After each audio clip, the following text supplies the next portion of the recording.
లూకా సువార్త అన్యాయపు సిరి 16వ అధ్యాయము 9వ వాక్యం. అన్యాయపు సిరి వలన మీకు స్నేహితులను సంపాదించుకొనుడి. ఎందుకనగా ఆ సిరి మిమ్మల్ని వదిలిపోవునప్పుడు వారు నిత్యమైన నివాసములలో మిమ్మల్ని చేర్చుకొందురని మీతో చెప్పుచున్నాను. ಅನ್ಯಾಯದ ಧನದ ಮೂಲಕವಾಗಿ ನಿಮಗೆ ಸ್ನೇಹಿತರನ್ನು ಮಾಡಿಕೊಳ್ಳಿರಿ. ಹೀಗೆ ಮಾಡಿದರೆ ಅದು ನಿಮ್ಮ ಕೈ ಬಿಟ್ಟು ಹೋದಾಗ, ಅದು ಆ ಸಿರಿ ನಿಮ್ಮ ಕೈ ಬಿಟ್ಟು ಹೋದಾಗ ಅವರು ನಿಮ್ಮನ್ನು ಶಾಶ್ವತವಾದಂತಹ ವಾಸಸ್ಥಾನಗಳಲ್ಲಿ ಸೇರಿಸಿಕೊಳ್ಳುವರು ಎಂದು ನಾನು ನಿಮಗೆ ಹೇಳುತ್ತೇನೆ. ಹಲ್ಲೆಲೂಯಾ. நான் உங்களுக்கு சொல்லுகிறேன், நீங்கள் வாழும்போது உங்களை நித்தியமான வீடுகளிலே ஏற்றுக்கொள்வாரும் உண்டாகும்படி அநீதியான உலக பொருள்களால் உங்களுக்கு சிநேகிதரை சம்பாதியுங்கள். అనీతిயான பொருட்களாலே స్నేహితులే సంపాదించుங்கள். మన యొక్క జీవితము అని మనం చూస్తే జీవితం అన్నది, நம்ம జీవితం பார்க்கும்போது జీవితం என்பது అది అనేక సంబంధాలతో ముడిపడినదై చేరినదై ఉన్నది. அது అనేక సంబంధములకు కూడియదా இருக்கிறது. మన యొక్క జీవితము సంబంధాలు లేకపోతే ఒక జీవితం అనేది ఉండేది లేదు. நம்முடைய வாழ்க்கையில சம்பந்தங்கள் இல்லை என்று சொல்லாத ஒரு வாழ்க்கையாவே ஒரு ஜீவியமாவே இருக்காது. జీవితం అన్నదే ఒక సంబంధాలతో ముడిపడిన విషయమై ఉన్నది. జీవితం என்பதே ஒரு சம்பந்தங்களோடு பிணைக்கப்பட்டதாக இருக்கிறது. ఇలాంటి జీవితం అంతా మనం చూసినట్లయితే జీవితం நாம் பார்க்கும்போது కొంతమంది తమ యొక్క జీవితాలని దేనికి ప్రయోజనపరచుకుంటారు అంటే, சிலர் జీవితం ఎదరికి ఉపయోగపడుతున్నారు. అనేక విధమైనటువంటి వస్తువుల్ని సమకూర్చుటకు తమ జీవిత కాలం అంతా కూడా భూముల్ని సంపాదించుకొనుటకు, ధనమును సంపాదించుకొనుటకు, వస్తువుల్ని సంపాదించుకొనుటకు, బంగారం సంపాదించుకొనుటకు, ఈ విధముగా వస్తువుల్ని సంపాదించుకొనుటకు తమ జీవితమంతా కూడా వ్యయపరుస్తూ ఉంటారు. சிலர் ஜீவித்தை இந்த பூமியை நிலங்களை வாங்கும்படிக்கு, பொருட்களை சேர்க்கும்படிக்கு, பொருட்களை எல்லா விதங்களும் சேர்த்து வைக்கும்படி தன்னுடைய జీవిத்தை அவர்கள் செலவழிப்பார்கள். అయితే ఇక్కడ మనం చదివినటువంటి ఈ వాక్యములో మనం చూస్తే, படித்த வசனத்தில் நாம் பார்க்கும்போது ఈ సిరి వల్ల మనము స్నేహితుల్ని సంపాదించుకోవాలి అని ఇక్కడ మనం చూస్తూ ఉన్నాము. இந்த உலகத்தின் பொருட்களை நாம் స్నేహితుల్ని సంపాదించ வேண்டும் என்ற வசனம் యేసు ప్రభు దీని గురించి చెప్పినప్పుడు ఏమని చెప్తూ ఉన్నాడు? యేసువానவர் சொல்லும்போது என்ன சொல்லுகிறார்? ఒకరికి ఎంత ఆస్తి ఐశ్వర్యము ఒకడు కలిగి ఉన్నాను, ஒருவன் எத்தனை ஆஸ்தி ஐஸ்வர்யங்கள் உடையவனாக இருந்தாலும் అది అతనికి జీవాధారము కానేరదని యేసు ప్రభు చెప్పిరి. அது அவனுக்கு ஜீவனுக்காக ஏதுவா இருக்காது என்று வசனம் சொல்லுகிறது. కావున డబ్బుంటే మన ప్రాణాన్ని మనం కొనుక్కొనొచ్చు అనేది అది వ్యర్థ కార్యమే. பணம் இருந்தால் நம்முடைய ஜீவித்தை நாம் வாங்கிவிடலாம் என்று சொல்வது வீணான காரியமாக இருக்கிறது. అనేకులు తమ జీవితంలో ఈ విధముగా వస్తువుల్ని సంపాదించడానికి తమ జీవితమునంతా వ్యయపరుస్తూ ఉంటారు. தன்னுடைய ஜீவனத்தில் எல்லாம் இந்த பொருட்களை வாங்குவதிலே தன் జీవితాన్ని செலவழிக்கிறார்கள். కొంతమందికి తమ జీవితంలో ముఖ్యమైనటువంటి ఒక సాధనలు, చాలా సాధనలు చేయాలి అనేది ఒక గురిగా పెట్టుకొని ఉంటారు. தன்னுடைய జీవితంలో சில సాధనகளை புரிக்க வேண்டும் என்று தன் జీవితాన్ని அதற்கென்று செலவழிக்கிறார்கள். సాధనల్ని సాధించి అనేక గౌరవ మర్యాదల్ని సంపాదించాలని కోరుకుంటూ ఉంటారు. సాధనகளை செய்து గౌరవங்களை మర్యాదகளை సంపాదించ வேண்டும் என்று ఈ లోకమంతా మనం పొందుకునేటువంటి యొక్క ఘనత గౌరవములు కాలము గడిచేది కొలది అవి గతించిపోతుంది. భూమిలో వాడుతున్న నాటకాలు కడక நம்முடைய గౌరవங்கள் మర్యాదలు எல்லாமே கடந்து கொண்டே போகும். ఇంకా కొంతమందికి జ్ఞానము సంపాదించేదే తమ యొక్క లక్ష్యముగా ఉంచుకొని ఉందరు. జ్ఞానத்தை సంపాదించ வேண்டும், జ్ఞానத்தை కற்றுకొள்ள வேண்டும் என்ற లక్ష్యமாய் வைத்துக் கொள்வார்கள். పరిశుద్ధ పౌలు చెప్పినప్పుడు ఏమంటూ ఉన్నాడు? పరిశుద్ధ పౌలు சொல்லும்போது என்ன ఒక రోజు మనం సంపాదించిన యొక్క జ్ఞానము యొక్క విద్య కూడా లేకుండా పోవునని చెప్తూ ఉన్నాడు. நாம் சம்பாதித்த அந்த பொருட்களை நம்ம படித்த அந்த விதியை கடந்து போகும் என்று சொல்லுகிறார். నిత్యము నిత్య కాలము మనతో కూడా ఉండేది ఏదనగా నిత్యమైన వాడు இருப்பது ఇది என்று சொன்னார். మనము దేవునితోను, మనం ఇతరులతోను మనం ఏ విధముగా మనం ఉన్నాము, మన యొక్క సంబంధాలు ఏ విధముగా ఉంది అనేది ఇహమందు నిత్యమందు కూడా అవి మనకు శాశ్వతంగా ఉండేటువంటి కార్యమై ఉన్నది. நமது பூமியிலும் சரி பரத்திலும் சரி எப்படி இருக்க போகிறோம், எப்படி இருப்போம் என்று அதுதான் நமக்கு அது கடைசிக்கிறதா இருக்கும். కావున యేసు ప్రభు అన్యాయపు యొక్క సిరి వలన మీరు స్నేహితుల్ని సంపాదించుకోమని చెప్పిరి. ஆகையால் இயேசுவானவர் சொல்வது அநீதியான உலக பொருட்களாலே நீங்கள் சிநேகிதரை சம்பாதியுங்கள் என்று சொல்கிறார். జీవితంలో ఈ యొక్క స్నేహాలు, ఈ సంబంధాలు ముఖ్యమైనటువంటి ఒక భాగాన్ని వహిస్తూ ఉన్నది. நம்முடைய జీవితంలో இந்த సంబంధాలు சொல்வது மிக முக்கியமான பங்கு வகிக்கிறது. యోహాను సువార్త 15వ అధ్యాయం 13వ వాక్యాన్ని మనం చూడగా யோவான் சுவிசேஷம் 15ஆம் அதிகாரம் 13ஆம் வசனம் படிக்கும்போது ಪ್ರಾಣವನ್ನೇ ಸ್ನೇಹಿತರಿಗೋಸ್ಕರ ಕೊಡುವ ಪ್ರೀತಿಗಿಂತ ಸ್ನೇಹಿತರಿಗೋಸ್ಕರ ಕೊಡುವ ಪ್ರೀತಿಗಿಂತ ಹೆಚ್ಚಿನ ಪ್ರೀತಿಯು ಯಾವುದೂ ಇಲ್ಲ. ಪ್ರಾಣವನ್ನೇ ಸ್ನೇಹಿತರಿಗೋಸ್ಕರ ಕೊಡುವಂತ ಪ್ರೀತಿಗಿಂತ ಹೆಚ್ಚಿನ ಪ್ರೀತಿ ಯಾವುದೂ ಇಲ್ಲ ಅಂತ ಯೇಸು ಪ್ರಭು చెప్పిరి. ஒருவர் தன் சிநேகிதருக்காக தன் ஜீவனை கொடுக்கிற அன்பிடம் அதிகமான அன்பு ஒருவரிடத்திலும் இல்லை. తన ప్రాణమునే స్నేహితుల కొరకు అర్పించేటటువంటి ఆ యొక్క ప్రేమ కంటే ఎక్కువైనది ఏదీ లేదని యేసు ప్రభు చెప్పిరి. తన స్నేహితుడికి கொடுக்கிறது அந்த అன்பை பார்க்கலாம் வேற అன்பే இல்லை என்று యేసువారు పరిశుద్ధ పౌలు చెప్పినప్పుడు పరిశుద్ధ పౌలు ఎబ్రియలు 10వ అధ్యాయం 24 25వ వాక్యమందు ఎబ్రియలు 10వ అధ్యాయం 24 25 వచనத்திலே ಪರಸ್ಪರ ಹಿತಚಿಂತಕರಾಗಿದ್ದು ಪ್ರೀತಿಸುತ್ತಿರಬೇಕೆಂತಲೂ ಸತ್ಕಾರ್ಯ ಮಾಡಬೇಕೆಂತಲೂ ಒಬ್ಬರನ್ನೊಬ್ಬರು ಪ್ರೇರೇಪಿಸು. ಸತ್ಕಾರ್ಯವನ್ನು ಮಾಡುವುದಕ್ಕೆ ಒಬ್ಬರನ್ನು ಒಬ್ಬರು ಪ್ರೇರೇಪಿಸಬೇಕಾದರೆ ಈ ದಿನಗಳಲ್ಲಿ ದುಷ್ಕಾರ್ಯಗಳನ್ನು ಮಾಡುವುದಕ್ಕೆ ಒಬ್ಬರನ್ನು ಒಬ್ಬರು ಪ್ರೇರೇಪಿಸಿ ನಾನಾ ವಿಧವಾದಂತಹ ಸಂಕಷ್ಟಗಳಲ್ಲಿ ಸಿಲುಕಿ ಹಾಕಿಕೊಳ್ಳುತ್ತಾ ಇದ್ದಾರೆ. ಆದರೆ ಇಲ್ಲಿ ಪರಿಶುದ್ಧ ಪೌಲು ಹೇಳುವಾಗ ಪರಿಶುದ್ಧ ಪೌಲಿಗೆ சொல்லும்போது ಸತ್ಕಾರ್ಯವನ್ನು ಮಾಡುವುದಕ್ಕೆ ಒಬ್ಬರನ್ನೊಬ್ಬರು ಪ್ರೇರೇಪಿಸಿರಿ ಎಂದು ಹೇಳುತ್ತಾ ಇದ್ದಾರೆ. நற்கிரியை செய்படின ஒருவரை ஒருவர் ஏவிக்கொள்ள வேண்டும் என்ற வசனம். మన హృదయములైనది ప్రేమతో అతికించబడి ఉండాలి. హృదయమాద అన్பிనాలే అది ఇణికపట్టిருக்க வேண்டும். కొలస్సీయులు 2వ అధ్యాయం 2వ వాక్యాన్ని చదవండి. కొలస్సీయులు 2వ అధ్యాయం 2వ వచనం படியுங்கள். ಹೇಗೆಂದರೆ ನೀವೆಲ್ಲರೂ ಪ್ರೀತಿಯಿಂದ ಹೊಂದಿಕೆಯಾಗಿದ್ದು ಬುದ್ಧಿಪೂರ್ವಕ ನಿಶ್ಚಯವೆಂಬ ಭಾಗ್ಯವನ್ನು ಪಡೆದು ದೇವರು ತಿಳಿಸಿರುವ ಮರ್ಮವನ್ನು ಸಾಕು. ప్రీతిಯಲ್ಲಿ ಹೊಂದಿಕೆಯಾಗಿರಬೇಕು. నేను ఎంతగా పోరాడుచున్నానో మీరు తెలుసుకొనగలుగుచున్నాను. వారు ప్రేమయందు అతుకబడి సంపూర్ణ గ్రహింపు యొక్క సకల మనము ప్రేమయందు అతికించబడి ఉండాలి. ప్రేమ వల్ల మనము పెనవేసుకొని అతికించబడి ఉండాలి. நாம் அன்பினாலே இணைக்கப்பட்டிருக்க வேண்டும். పరిశుద్ధ యోహాను 1వ అధ్యాయం 3వ వాక్యములో 1 యోహాను 1వ అధ్యాయం 3వ వచనத்திலே మాతో కూడా మీకును సహవాసము కలుగునట్లు మేము చూచిన దానిని మీకు తెలియజేయుచు ఉన్నాము. మన సహవాసమైతే తండ్రితో కూడాను కుమారుడైన యేసుక్రీస్తుతో కూడాను ఉన్నది. మన సహవాసమైతే తండ్రితో కూడాను కుమారుడైనటువంటి యేసుతో కూడా ఉన్నది అని పరిశుద్ధ యోహాను చెప్తూ ఉన్నాడు. పరిశుద్ధ యోహాను சொல்லும்போது என்னுடைய ஐக்கியம் பிதாவாகிய தேவனிடத்திலும் குமாரனாகிய கிறிஸ்துவிடத்திலும் இருக்கிறது என்று சொல்கிறார். స్నేహముగా ఉండాలి అని మనము దొరికిన వాళ్ళతో స్నేహముగా దొరికిన స్థలాల్లో దొరికిన వాళ్ళతో మనం స్నేహముగా ఉండేది కాదు. ஐக்கியமா இருக்க வேண்டும், நண்பரோடு இருக்க வேண்டும் சொல்லி கிடைத்ததுல எல்லாம் கூட எல்லாரோடும் ஐக்கியமா మనం ఎవరితో స్నేహముగా ఉండాలి, ఎట్లా స్నేహముగా ఉండాలి అన్న దాని గురించి మనం బాగా తెలుసుకొని ఉండాలి. நாம் யாரிடத்திலே ஐக்கியமா இருக்க வேண்டும், எங்கே இருக்க வேண்டும் என்று நாம் நன்றாக தெரிந்திருக்க வேண்டும். దీని గురించి పరిశుద్ధ వేదము మనకు చాలా చక్కగా మనకు బోధిస్తూ ఉన్నది.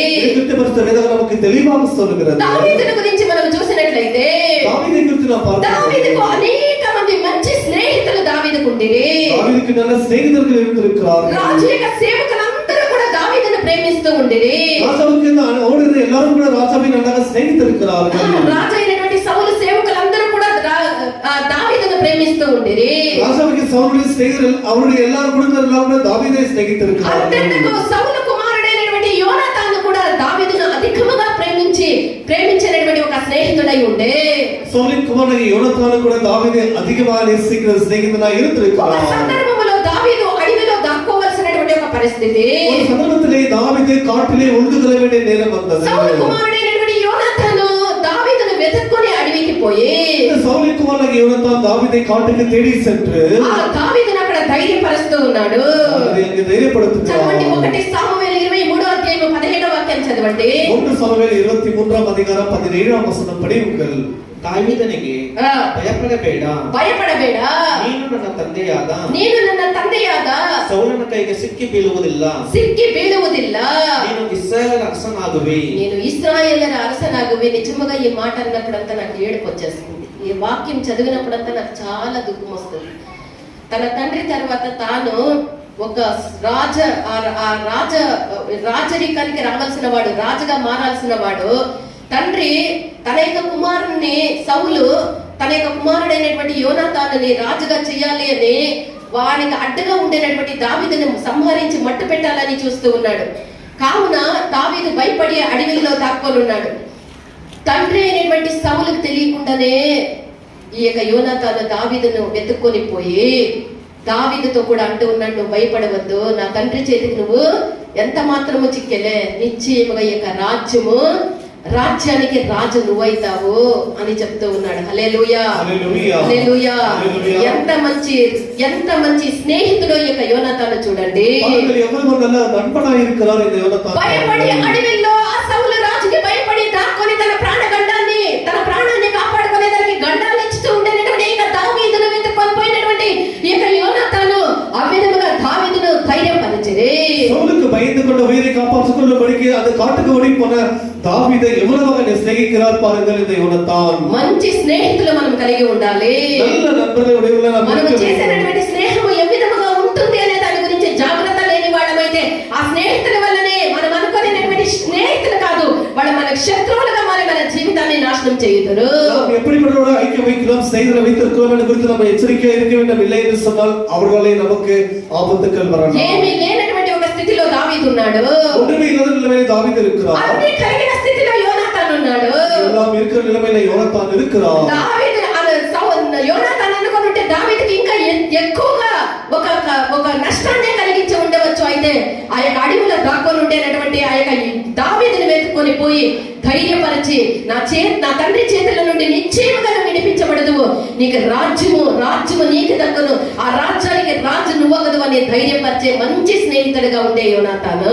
யோனத்தான் நினைத்திருந்தால் இன்னும் தாவீதுக்கு அதிகமாக தீங்கு செய்திருக்கலாம். ஆனால் அப்படி செய்யாமல் தாவீதை தேடிக்கொண்டு போய் அவனை பலப்படுத்துகிறார், தைரியப்படுத்துகிறார். ఒక స్నేహితుడి గురించి మనం దావీదు యొక్క స్నేహితుడి గురించి మనం చూసినట్లయితే దావీదు స్నేహితుడిని మనం பார்க்கிறோம். అతడే దావీదు యొక్క మంచి స్నేహితుడిగా ఉన్నటువంటి ఊషయి ఉన్నాడు. அவனே దావీదు స్నేహితుడై ఊషయి இருக்கிறான். దావీదుకు శత్రువై ఉండి దావీదుకు శత్రువు దావీదుకు విరోధముగా ఇచ్చినటువంటి ఆలోచనల్ని వ్యక్తం చేయటకు ఎవరు దావీదుకు శత్రువుగా ఉండి దావీదుకు విరోధముగా ఆలోచనలు ఇచ్చింది?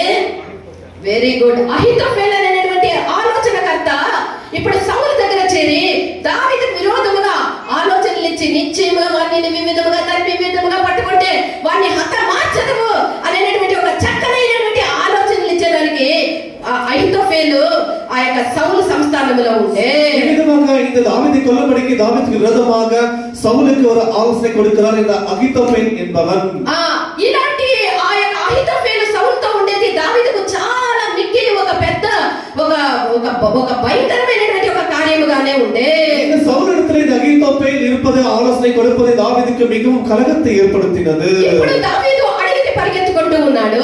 ఇప్పుడు దావీదు కాட்டுకు ఓడిపోయాడు. దావీదు మిత్రుడైనటువంటి ఊషయి కూడా దావీదుతో కూడా అడవికి పరిగెత్తేటటువంటి ఒక సందర్భము దావీదు ఎక్కడుంటే అక్కడే నేను ఉంటానని పరిగెత్తుతూ ఉన్నాడు.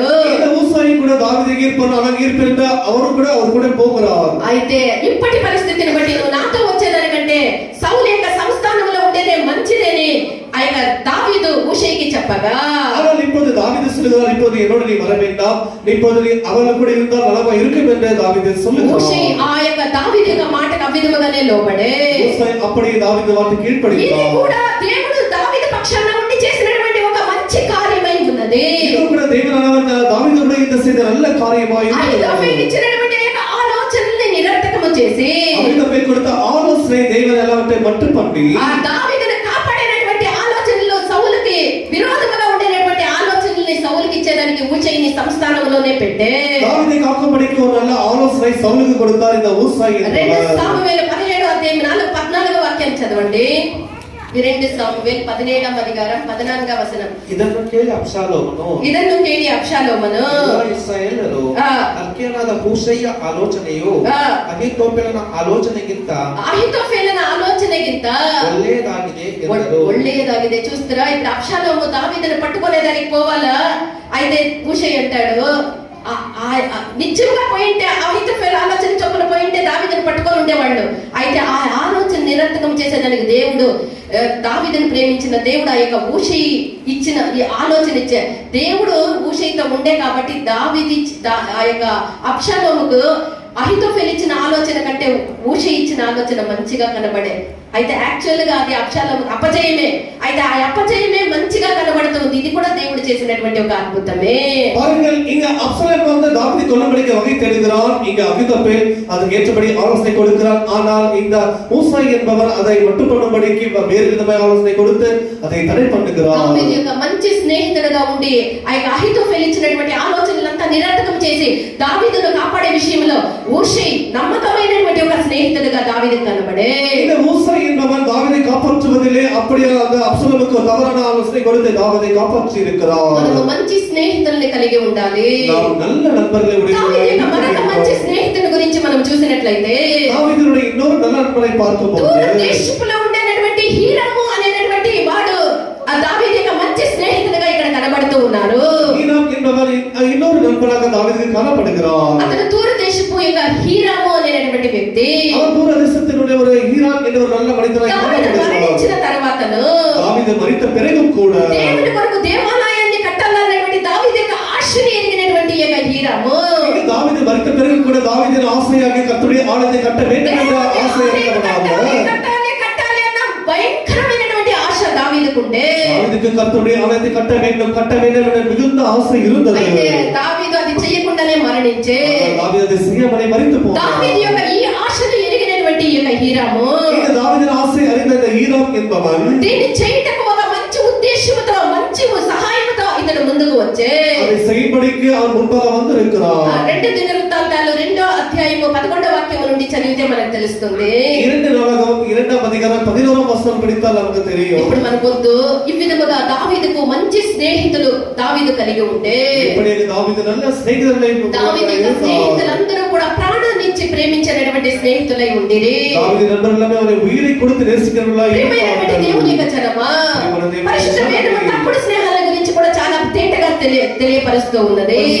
தவறான சிநேகிதர்களை குறித்து தெளிவாக சொல்லுகிறது. సామెతలు 22వ అధ్యాయం 24వ వాక్యములో మనం చూసినట్లయితే நீதிமொழிகள் 22ஆம் அதிகாரம் మనము ఎవరెవరితో మనం స్నేహాలు చేయకూడదని ఇక్కడ వాక్యములో మనం చూడవచ్చు. நாம் யாரோடெல்லாம் சிநேகம் செய்யக்கூடாது என்று வசனம் சொல்லுகிறது. చదవండి. మొదటగా ಕೋಪಿಷ್ಠನ ಸಂಗಡ కోపిష్టన సంగడ ಸ್ನೇಹ ಬೆಳೆಸಬೇಡ, స్నేహ ಬೆಳೆಸಬೇಡ, ಸಿಟ್ಟುಗಾರನ ಸಹವಾಸ ಮಾಡಬೇಡ, ಸಿಟ್ಟುಗಾರನ ಸಹವಾಸ ಮಾಡಬೇಡ, ಕೋಪಿಷ್ಟನ ಸಂಗಡ ಸಿಟ್ಟುಗಾರನ ಸಂಗಡ ಸ್ನೇಹ ಸಂಬಂಧವನ್ನು ಮಾಡಬೇಡ ಎಂದು ಪರಿಶುದ್ಧ ವೇದವು ಎಚ್ಚರಿಸುತ್ತಾ ಇದೆ. కోపచిత్తునితో సహవాసము చేయి. కోపచిత్తునితో సహవాసము చేయకుము. క్రోధము గల వానితో పరిచయము కలిగి ఉండకుము. క్రోధము కేవలము క్రోధము కలిగిన వాళ్ళతో మనం స్నేహము కలిగి ఉండరాదు. கோபக்காரனுக்கு தோழனா இருக்கக்கூடாது, உக்கிரமுள்ள மனுஷனோடு நாம் நடக்கவும் கூடாது. తోడన ఇరకకూడదు, ఉగ్రముள்ள మనుషునోడ నడకவும் కూడదు. మనం ఈ విధముగా ఇలాంటి వాళ్ళతో మనం స్నేహం చేయకూడదు. அப்படிப்பட்டவர்கள் நாம் சிநேகிதம் செய்யக்கூடாது. 2 కొరింథీయులు 6వ అధ్యాయము 14వ వాక్యము నుండి 18వ వాక్యము వరకు చెప్పబడినటువంటి వాళ్ళతో మనము సహవాసము మనము స్నేహము చేయకూడదు. 2 కొరింథీయుల అధికారத்தில் சொல்லப்பட்டவர்கள் நாம் சிநேகிதம் செய்யக்கூடாது. 6వ అధ్యాయం 14వ వాక్యం నుండి త్వరగా చదవండి. కన్నడದಲ್ಲಿ ఓದಿ. ಸೇರಿ ಕ್ರಿಸ್ತ ನಂಬಿಕೆ ಇಲ್ಲದವರೊಂದಿಗೆ ಸೇರಿ ಜೋಡಾಗಬೇಡಿರಿ. ಕ್ರಿಸ್ತ ನಂಬಿಕೆ ಇಲ್ಲದವರೊಂದಿಗೆ ಸೇರಿ ಜೋಡಾಗಬಾರದು. ಧರ್ಮಕ್ಕೂ ಅಧರ್ಮಕ್ಕೂ ಜೊತೆಯೇನು, ಬೆಳಕಿಗೂ ಕತ್ತಲಿಗೂ ಐಕ್ಯವೇನು, ಕ್ರಿಸ್ತನಿಗೂ ಸೈತಾನನಿಗೂ ಒಡನಾಟವೇನು, ಕ್ರಿಸ್ತನಿಗೂ ಸೈತಾನನಿಗೂ ಒಡನಾಟವೇನು, ನಂಬುವವನಿಗೂ ನಂಬದೇ ಇರುವವನಿಗೂ ಪಾಲುಗಾರಿಕೆ ಏನು, ನಂಬುವವನಿಗೂ ನಂಬದೇ ಇರುವವನಿಗೂ ಪಾಲುಗಾರಿಕೆ ಏನು, ದೇವರ ಮಂದಿರಕ್ಕೂ ವಿಗ್ರಹಗಳಿಗೂ ಒಪ್ಪಿಗೆ ಏನು. ನಾವು ಕ್ರೈಸ್ತ ನಂಬಿಕೆ ಇಲ್ಲದವರೊಂದಿಗೆ ಜೋಡಾಗಿ ಇರಬಾರದೆಂದು ವೇದ ವಾಕ್ಯವು ನಮಗೆ ಎಚ್ಚರಿಸುತ್ತಾ ಇದೆ. ಕ್ರಿಸ್ತನ ನಂಬಿಕೆ ಇಲ್ಲದವರು ನಾವು ಐಕ್ಯವಾಗಿ ಕೂಡದೆ ಎಂದು ವಚನ சொல்லுகிறது. ಕ್ರಿಸ್ತನ ಮೇಲೆ ವಿಶ್ವಾಸ ನಂಬಿಕೆ ಇಲ್ಲದವರೊಂದಿಗೆ ಜೋಡಾಗಿ ಸ್ನೇಹ ಸಂಬಂಧದಿಂದ ಇದ್ದರೆ ನಿಶ್ಚಯವಾಗಿ ನಿನಗೆ ದೇವರಲ್ಲಿ ಯಾವ ಪಾಲನ್ನು ಹೊಂದುವುದಕ್ಕೆ ಸಾಧ್ಯವಾಗುವುದಿಲ್ಲ. இந்த அவிசுவாசங்களோட ஐக்கியமாக இருப்போம் என்று சொன்னால் தேவனோடு நமக்கு எந்த பங்கும் இருக்காது. అవిశ్వాసులతో మనం జోడగా ఉండకూడదు. అవిశ్వాసులతో ఐక్యమై యాకోబు 4వ అధ్యాయం 4వ వాక్యములో ఇంకొక కార్యము చెప్పబడి ఉన్నది. యాకోబు 4వ అధ్యాయం 4వ వచనం சொல்லப்படுகிறது. వ్యభిచారులారా, ఈ లోక స్నేహము దేవత వైరమని మీరు ఎరుగరా? ఈ లోక స్నేహము దేవ వైరమని మీరు ఎరుగరా? ఎవడు ఈ లోకముతో స్నేహము చేయగోరును, ఈ లోకముతో ఎవడు స్నేహము చేయగోరును వాడు దేవునికి శత్రువగును. వాడు దేవునికి, మనం ఈ లోక స్నేహం చేస్తే దేవునికి శత్రువులగుము. వ్యభిచారిಗಳು ನೀವು, ఇహలోక స్నేహము ಇಹಲೋಕ ಸ್ನೇಹವು ದೈವ ವೈರವೆಂದು ನಿಮಗೆ ತಿಳಿಯದು. ದೈವ ವೈರವೆಂದು ನಿಮಗೆ ತಿಳಿಯದು. ಲೋಕಕ್ಕೆ ಸ್ನೇಹಿತನಾಗಬೇಕೆಂದಿರುವ ಈ ಲೋಕಕ್ಕೆ ಸ್ನೇಹಿತನಾಗಿರಬೇಕೆಂದು ಎಂದು ನೆನೆಸುವವನು ತನ್ನನ್ನು ದೇವರಿಗೆ ವಿರೋಧಿಯನ್ನಾಗಿ ಮಾಡಿಕೊಳ್ಳುತ್ತಾನೆ. ಲೋಕಕ್ಕೆ ಸ್ನೇಹಿತನಾಗುವವನು ದೇವರಿಗೆ ವಿರೋಧಿಯಾಗುವನು. விவசாயிகளே, உலக சிநேகம் தேவனுக்கு விரோதமான பகை என்று அறியீர்களா? உலக சிநேகம் தேவனுக்கு விரோதமான பகையா இருக்கிறது. ஆகையால் உலகத்துக்கு சிநேகிதனா இருக்கிற விரும்புகிறவன் தேவனுக்கு பகைஞனாக மாறுகிறான். உலகத்துக்கு நீ స్నేహితునాయి இருந்தால் దేవునికి నీ పగన్యనాయి మారివిడువాయ్. లోకానికి నువ్వు స్నేహితుడిగా ఉంటే దేవునికి నువ్వు శత్రువుగా మారదువు. ఉలగத்துக்கு స్నేహితుడిగా இருப்பாய் என்று சொன்னால் தேவனுக்கு பகைஞனாக மாறிவிடுவாய். విశ్వాసం లేనటువంటి అన్యులతో సహవాసం చేసేటప్పుడు చాలా జాగ్రత్త కలిగి ఉండాలి. దేవుడే మనకు శత్రువుగా మారుతాడు కాబట్టి జాగ్రత్తగా ఉండాలి. ஆகையால் విశ్వాసమేలా సహోదరులను ఐక్యమై మనం సంప్రదించకూడదు, వాళ్ళతో కలవకూడదని కాదు. వాళ్ళతో కూడా మనం పెనవేసుకొని వాళ్ళతో జోడుగా వాళ్ళు లేందే మనము జీవించలేము, వాళ్ళు చెప్పినట్టే జీవించేది అనే ఒక సంబంధాలు మనం పెట్టుకోకూడదు. அவர்களை பார்க்க கூடாது, அவர்களை பேசக்கூடாது என்பது அல்ல. நாம் அவர்கள் இல்லாமல் இருக்க மாட்டோம் என்ற அளவுக்கு நாம் ஐக்கியமாய் இருக்கோம். యోషాపాతుని గురించి మనం చూసినట్లయితే యోషాపాతు గురించి நாம் பார்க்கிறோம். అతను ఒక మంచి మనిషిగా ఉండే, அவர் நல்ல మనిషిగా இருக்கிறார். అయితే అతను చేసినటువంటి ఒక కార్యం ఏమనగా செய்த ஒரு காரியம் என்னவென்றால் దుష్టుని యొక్క స్నేహము చేసే பொல்லாதவனுடைய స్నేహం செய்தார். దీని గురించి గద్దించే ஒரு திருதசி அதை குறித்து దినవృత్తాంతాలు 19వ అధ్యాయం 2వ వాక్యాన్ని చదవండి.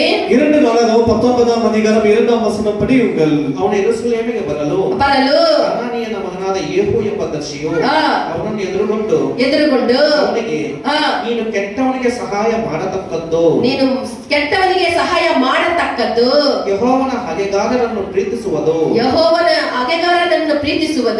ನೀನು ಹೀಗೆ ಮಾಡಿದ್ದರಿಂದ ಯೆಹೋವನ ಕೋಪವು ನಿನ್ನ ಮೇಲಿರುತ್ತದೆ. ನೀನು ಕೆಟ್ಟವರಿಗೆ ದೇವರ ಹಗೆಗಾರರಿಗೆ ನೀನು ಸಹಾಯ ಮಾಡಿದ್ದು ದೇವರಿಗೆ ನಿನ್ನ ಮೇಲೆ ಕೋಪ ಇದೆ ಎಂದು ಗದರಿಸಿದರೂ ಕೂಡ ಅವನು ಕೇಳಲಿಲ್ಲ.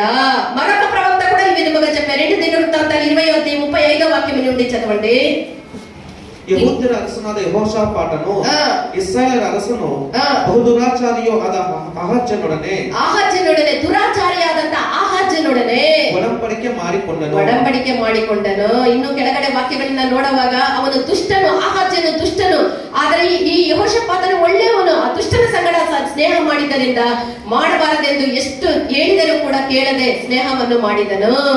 இது யோசபாத் நல்லவன் தான், ஆனால் அந்த பொல்லாதான அந்த சத்துக்களோட சிநேகித மனிதனாலே இப்பொழுது இவன் கர்த்தருக்கு விரோதமாய் மாறி இருக்கிறான். దానికి తగినటువంటి ఆ యొక్క ఫలితాలు ఏమైంది అని మనకు తెలిసిన విషయమే. அதற்கு ஏற்ற ஒரு பலன் என்ன கிடைத்தது என்று நமக்கு எல்லாரும் தெரிந்த விஷயம். అనేక మంది చెడిపోయేదానికి కారణము స్నేహితులే. అనేక కెట్టుపోదు కారణం స్నేహితులు. స్నేహితులు మంచి వాళ్ళని కూడా చెడు మార్గములో నడిపించడానికి ప్రేరేపిస్తూ ఉంటారు. கெட்ட ஸ்நேகிதர்கள் நல்லவர்களையும் கெட்ட வழியில் நடத்துவார்கள். రాజైనటువంటి రెహబామును గురించి మనం చూసినట్లయితే రాజుకి యెరొబాము గురించి பார்க்கிறோம். అతని యొక్క స్నేహితులు అతనికి అత్యంత అవివేకమైనటువంటి ఒక తీర్మానాన్ని చేసుకునేదానికి ప్రేరేపించిరి. స్నేహితులే ஒரு అవివేకమైన తీర్మానத்தை செய்யும்படிக்கு அவனை தூண்டினார்கள். దీనివల్ల కలిగినటువంటి కార్యమేమి? அதனால உண்டான காரியம் అతని మీద అనేక మంది పెట్టినటువంటి ఆ యొక్క విశ్వాసాన్ని రెహబాము కోల్పోయే. నిమిత్తமாக అనేకరు வைத்த நம்பிக்கை இழந்து விட்டார் இந்த యెరొబాము. 1 రాజులు 12వ అధ్యాయం 1వ వాక్యం నుండి చదవండి. ರೆಹಬ್ಬಾಮನು ಶೆಕೆಮಿಗೆ ಹೋದನು. ಅಲ್ಲಿ ಎಲ್ಲಾ ಇಸ್ರಾಯೇಲರು ಅವನನ್ನು ಅರಸನನ್ನಾಗಿ ಮಾಡುವುದಕ್ಕೆ ಕೂಡಿ ಬಂದಿದ್ದರು. ಇದಲ್ಲದೆ ಅರಸನಾದ ಸೊಲೊಮೋನನಿಗೆ ತಪ್ಪಿಸಿಕೊಂಡು ನೀವು ಮನೆಗಳಲ್ಲಿ ಓದ್ಕೊಳ್ರಿ. 1 ಅರಸರು 12ನೇ ಅಧ್ಯಾಯ ಮನೆಯಲ್ಲಿ ಓದ್ಕೊಳ್ರಿ. అతడు మంచి సలహాల్ని నిరాకరించి చెడు సలహాల్ని తన చెడు స్నేహితులు ఇచ్చినటువంటి ఆ చెడు సలహాల్ని అతడు అంగీకరించినందువల్ల అతని మీద పెట్టినటువంటి విశ్వాసాన్ని ప్రజలు కోల్పోయి అతడు ఒక దారుణానికి వచ్చినట్టు మనం వేదములో చూడగలము. யெரொபெயாம் என்பவர் நல்ல ஸ்நேகிதர்கள் கொடுத்த நல்ல ஆலோசனையை அதை அவன் தட்டிவிட்டு அவன் கெட்ட ஸ்நேகிதர்கள் கொடுத்த அந்த கெட்ட ஆலோசனை தான் ஏற்றுக்கொண்டான். హామాను గురించి ఎస్తేర్ కాలంలో జీవించినటువంటి హామాను గురించి మనం చూసినట్లయితే ఎస్తేర్ మొదటిగా அந்த కాలంలో வாழ்ந்த இந்த ஆமானை குறித்து பார்க்கிறோம்.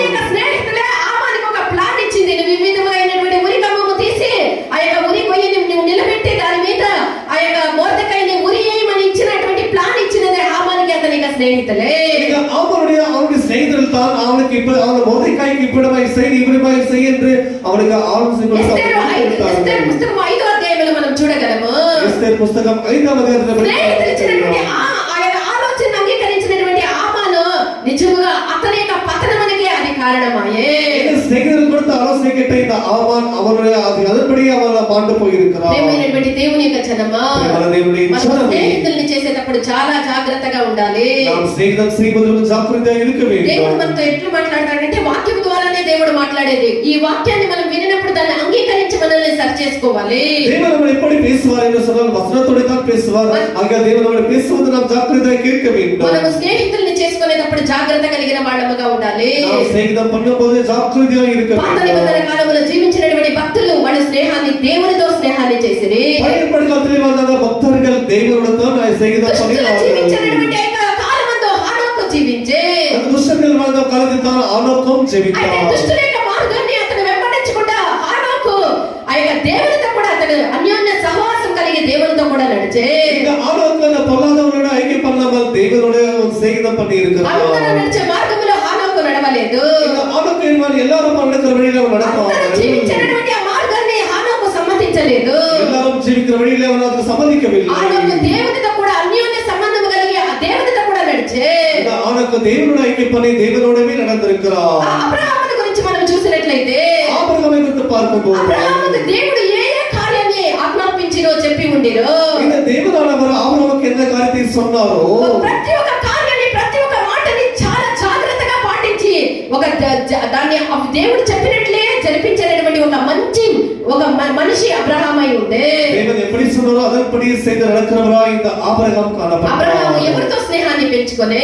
ஆபிரகாம் யாரோட ஐக்கியத்தை అబ్రహాము దేవునితో செய்து స్నేహాన్ని పెంచుకొనే ஆபிரகாம் தேவனோட స్నేహితం దేవునితో வைத்தார். కూడా నడిచే.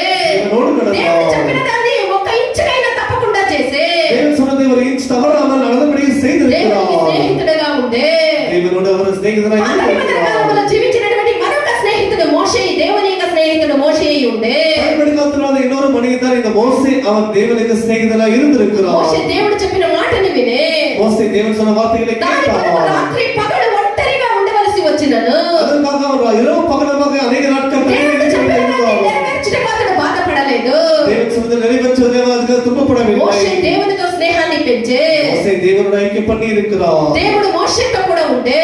மோசேயோடும் ప్రియమైనటువంటి இருக்கிறார். దేవుని యొక్క జనము మనము చేసినటువంటి స్నేహమైనది అందరికంటే ఎక్కువగా మనం మన యొక్క స్నేహమైనది దేవునితో కూడా ఉండాలి. நாம் எல்லாரோட ஸ்நேகிதம் பண்ணதை பார்க்கலாம். தேவனோட அதிகமாக ஸ்நேகமாக పాత இருக்க నిబంధన வேண்டும். కాలంలో జీవించినటువంటి దానియేలు గురించి మనం చూసినట్లయితే பழைய ஏற்பாட்டிலே வந்த தானியேலை குறித்து பார்க்கிறோம். ప్రతి ఒక్క కార్యమందు కూడా அவர் எல்லா காரியத்திலும் கூட అన్ని దేశములో ఉన్నను. ஒரு அந்நிய தேசத்தில் இருந்தாலும் கூட యవనస్తులుగా ఉండి యవనస్తుల మధ్య ఉన్నను. அவர் வாலிபனா இருந்தவர் ஒரு வாலிபர் மத்தியில் இருந்தாலும் கூட పొగడ్తల అపహాస్యుల యొక్క మధ్యలో ఉన్నను.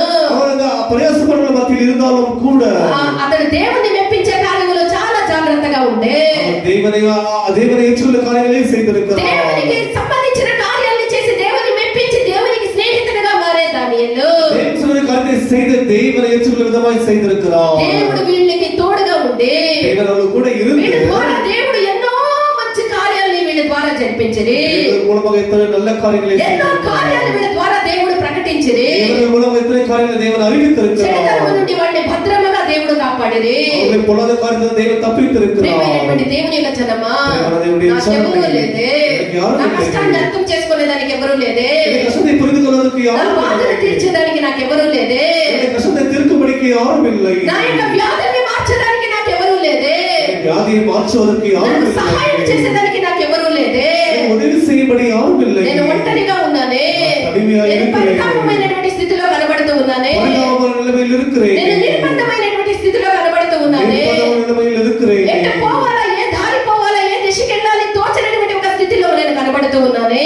எந்த வழியில் போக வேண்டும், என்ன செய்ய வேண்டும் என நான் திகைத்து நிற்கிறேன். భవిష్యత్తు ఏమి కావాలి, ఏ విధముగా జరగాలి తెలియకుండా అయోమయముగా ఉన్నానే. எதிர்காலத்தில் என்ன வேண்டும், என்ன செய்ய வேண்டும் என்று தெரியாமல் இருக்கிறேன். ఓ ప్రియమైనటువంటి దేవుని యొక్క బిడ్డ, ఓ ప్రియమైన దేవుని నువ్వు బాధపడవద్దు, நீ கலங்க வேண்டாம். కలవరపడవద్దు. நீ கலங்க నీ வேண்டாம். మంచి స్నేహితుడు నీ యొక్క యేసు నీకున్నాడు. ஒரு நல்ல ஸ்நேகிதன் இயேசு నీకు இருக்கிறார். ఆలోచన ఇచ్చి உனக்கு ஆலோசனை నీ கொடுக்கிறார். నిర్బంధమైనటువంటి స్థితులన్నీ మార్చి நிர்பந்த நிலைமை எல்லாம் மாற்றி నిన్ను மாற்றி మంచిగా ఆశీర్వదించబడినటువంటి బాటలో నిన్ను కాపాడి నడిపించి నిన్ను గట్టుకు చేర్చి నిన్ను దీవించేదానికి నీ మంచి స్నేహితుడు నీకున్నాడు. ஒரு நல்ல ஆசீர்வாதமான நிலைமையில கொண்டு போய் உன்னை கரை சேர்ப்பதற்கு ஒரு நல்ல ஸ்நேகிதனாக இயேசு ఆ இருக்கிறார். మంచి స్నేహితుడిని నువ్వు స్నేహితునిగా చేసుకొందువు గాక. அந்த நல்ல ஸ்நேகிதனாக இயேசுவை நீ ஸ்நேகித நண்பனாக ஏற்றுக்கொள்ளுமையாக. ఇహమునకు పరమ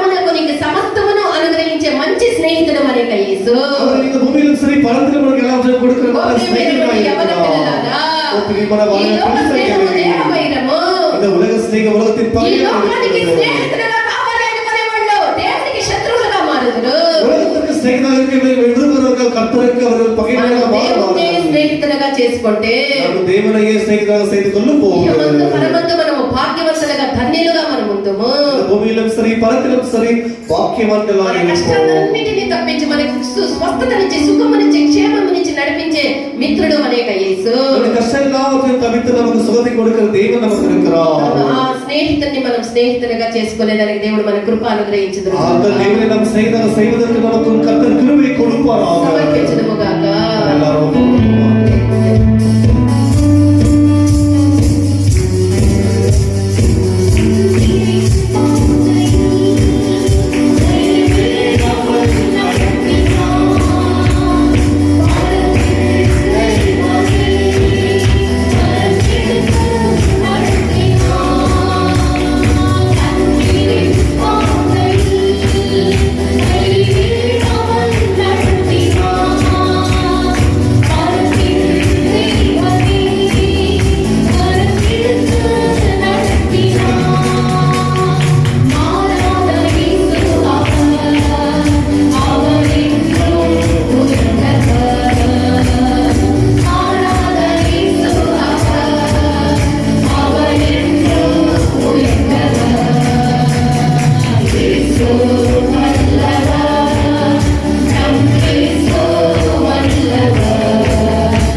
పరిశుద్ధ నామమునకు స్తోత్రం స్వామి. ఉదయం నుండి ఇంతవరకు రాజా మధురమైనటువంటి మీ సన్నిధానముల రాజా మాధుర్యమైన